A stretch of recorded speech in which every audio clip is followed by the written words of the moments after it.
Pušta se zastor na 17. Europsko nogometno prvenstvo. Četvrti put Španjolci osvajaju naslov europskog prvaka. Roberte, Rodri igrač Eura, najbolji.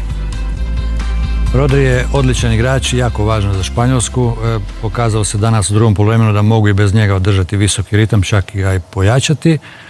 Ozbiljno razmišljanje vjerojatno ima svako za sebe ko je njemu bio najbolji igrač.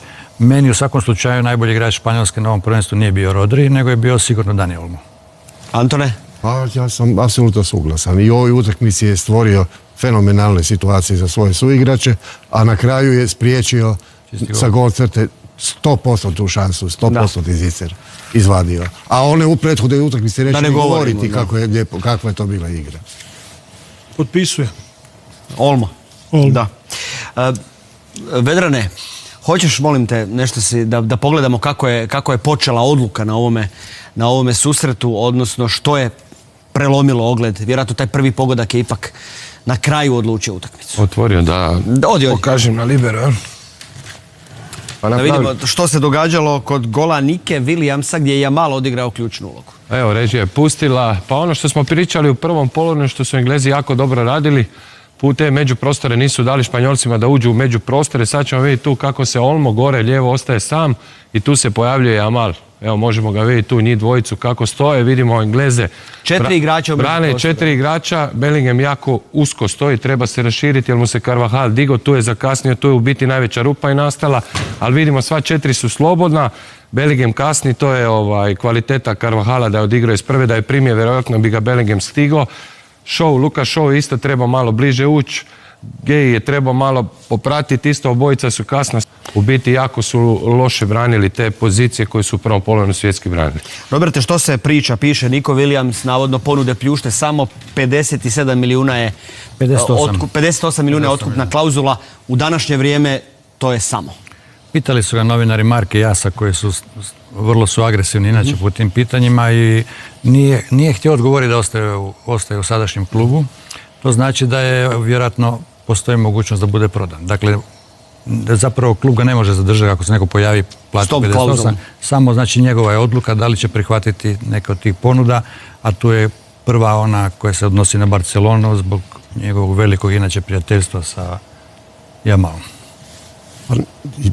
Ja sam malo nešto isto čitao te novine španjolske i tako i engleske novine i ono čega se boje svi je nevjerovatna vezanost baskijskih nogometaša za klubove. Vrlo su emotivno tu, strahovito vezani i vrlo često emocija zna presuditi, a ne novac. Jer ovo je jasno, 58 milijuna, ako je danas, to je stvarno za takvog igrača nula, apsolutno nula. Ali je pitanje sad samo njegovih odluka. Da, ne znam zašto bi se bojali. Da. Pa dobro, prije prvenstva on je zabio 3 gola ovo prvenstvo u Španjolskoj. 60 milijuna nije malo, s obzirom na njegovu prezentaciju ove godine u klubu. Igrao on neloše, ali nije toliko zabio, nije toliko asistirao. Sad je eksplodirao. Žalosno za klub da se nije zaštitio s nekom većom klauzulom, ali obično se zna desiti na svjetskom, evropskom, da neko eksplodira i ode u puno veći klub nego igra. Pa dobro, možda i igrač i menadžer nisu dali veću klauzulu. Da, moguće. Ma vrijeme, ovo mu se baš potrefilo, poklopilo se evropsko prvenstvo na visokom nivou i kako se kaže, sigurno ako je jedan klub, neki klub pametan, a sigurno da ih ima dosta, da će iskoristiti tu klauzulu koja je u današnje vrijeme već postala smiješna, nažalost, svih nas koji smo u nogometu. Da, ali to je interesantna situacija. Jamal, igrač Barcelone.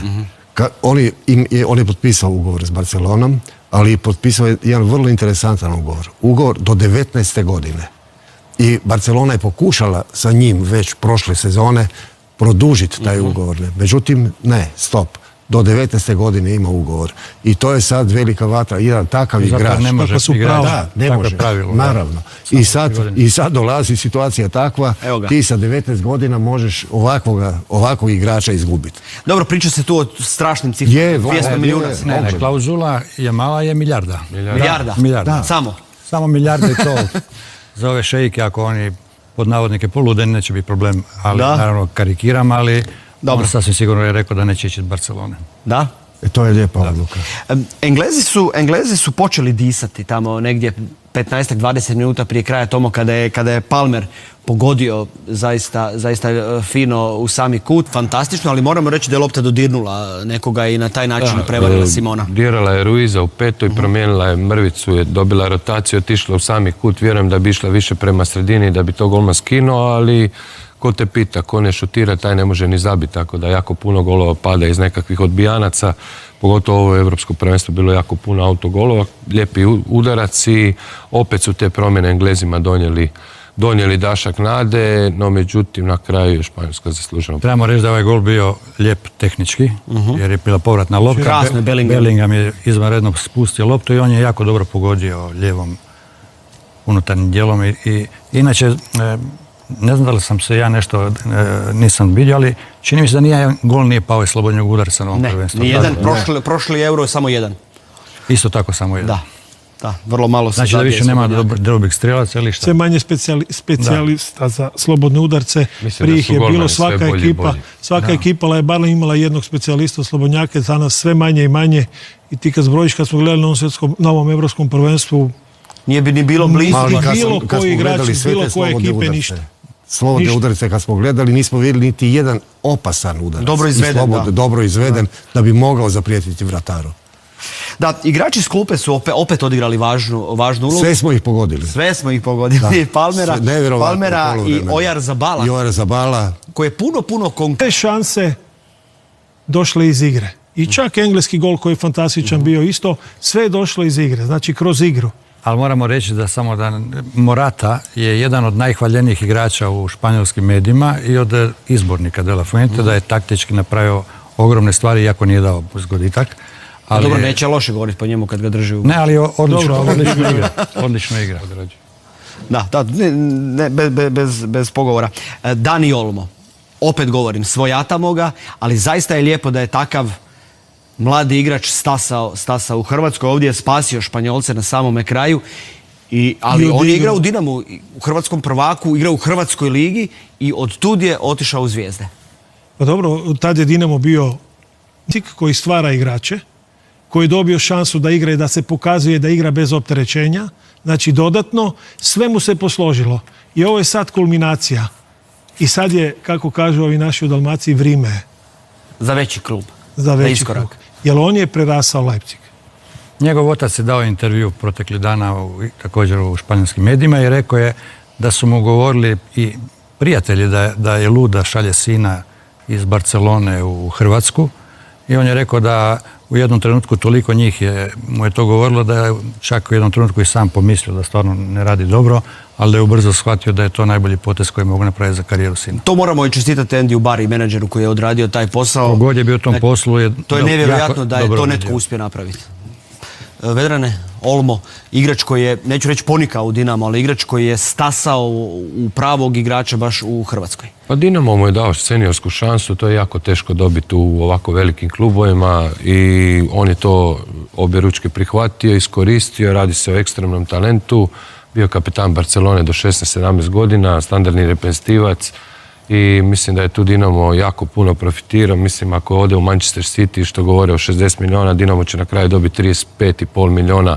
Od njega bit će najveći ulazni transfer svih vremena Dinama, tako da obostrana korist. Evo, danas je tu di je, jedan od najboljih igrača na svojoj poziciji na svijetu i ako dođe kod Pepa Guardiole, mislim da će još više napredovati. Samo će se izbrusiti taj dijamant, iako najzaslužniji za uspjeh je sam Dani Olmo. Pa naravno, to nema nikakve dvojbe. To je bilo, mi novinari ovdje u Zagrebu, kad smo ga prvi puta počeli ozbiljno gledati, jer nismo ga gledali kad je došao sa svojih 16 godina, 15 godina u Dinamo, nego smo ga počeli malo kasnije gledati. Ali smo dobijali stalno signale da je odličan. A onda kad smo ga prvi put vidjeli i počeli ga gledati ozbiljnije, to odmah si vidjeli klasu. Ali pravu pravzatu klasu. I to je prava desetka, old school. I to je on pokazivao u svakoj utakmici. Da li je to bio Manchester City koji je došao tu u Zagreb, pa je zabio prvi gol tom Manchester Cityu, pa da li je to bio Šahtar ili ne znam, klubovi znači sa reputacijom, ozbiljnom reputacijom, Atalanta, to je bilo sve divota gledat. On je imao strašan uspon u seniorskoj momčadi, u seniorskom nogometu. Znači, nevjerovatno koliko se on kroz seniorski nogomet digao i istaknuo tu svoju kvalitetu koja je neupitna. Da. Imamo pitanja gledatelja, možemo sada to pogledati. 2-3 pitanja smo izdvojili, pa da vidimo. Marijan Špiranec, kako vidite ovo prvenstvo, ali jednom jedinom riječju? Tomo. Španjolska. Robert. Predvidljivo. Pa ja isto Španjolska. Tanko. Tanko, dobro, idemo dalje. Ovo smo rekli, Olmo po većini. Matijas Lipovac je postavio pitanje tko je po vašem mišljenju najbolji igrač turnira. Odgovor je u pravilu Olmo, tu su se svi naši gosti složili. Mislim da imamo još jedno. Tako je, Kristijan Brozović. Je li ovaj naslov prvaka Španjolske najteži put ikad na evropskim prvenstvima, s obzirom da su putem rušili Hrvatsku, Italiju, Njemačku, Francusku, Englesku? Tu su još i Gruzija i Albanija. Ne, to je stvarno put je bio najteži mogući. To da si birao stalno nekakve ovakve, to je nevjerovatno da te takav ždrijeb potrefi, ne? Ali oni su to sve izvanredno. Međutim, tu postoji sad još, ja bih mogao tu diskutirati oko toga dan i noć. Zbog toga jer teško je to uspoređivati, jer su momčadi, jer se nekoć prvenstvo igralo sa 4 momčadi, pa se igralo sa malo više momčadi. A pa sad recimo meni bi strahovito težak put Čehoslovačke kad je 76. godine, 1976. osvojila naslov europskog prvaka. Na putu do naslova su pobjedili finalista svjetskog prvenstva 74. Nizozemsku i vladara svijeta, prvaka 74. Njemačku. Povjeriti tu tad Nizozemsku i Njemačku, to je bilo svjetsko čudo. Da. Dobro. Ali to su samo 2 utakmice, a ovdje je 5 atomskih. 5 atomskih protivnika. Evo, polako se približavamo kraju. Dragi moji gosti, hvala vam. Mogu ja? Možeš. Prvo veliko natjecanje, imamo tu jednog guštera, kako se kaže vojnim terminom. Vedrane, kako je tebi bilo? Meni je bilo odlično i ovom prilikom bi se prvo zahvalio HRT-u na prilici i zahvalio bi se ovim divnim ljudima koji se ne vide tu kad gledaju ekran, ali bez njih ovo ne bi moglo biti kako je i stvarno su nam bili na usluzi od kostimografa, režisera, scenarista, kamermana i da ih ne nabrajam pojedinačno, ali stvarno jedno predivno iskustvo i stvarno sam uživao i jedno veliko hvala. Antone, idemo dalje. Pa idemo, da. Idemo. Roberte, i mi se družimo, nadam se. Vidjet ćemo kako se odlučite, ali generalno... Kako pregovori budu tekli? Kolika je otkupna klauzula? Najvažnija je procjena gledatelja i sud javnosti, kojima smo svi naravno podložni. Kao i Vedran, isto bi istakao sve te ljude koji su iza kamere, koji su stvarno, to je jedna od vrlo pozitivnih strana i naravno oni koji su voditelji.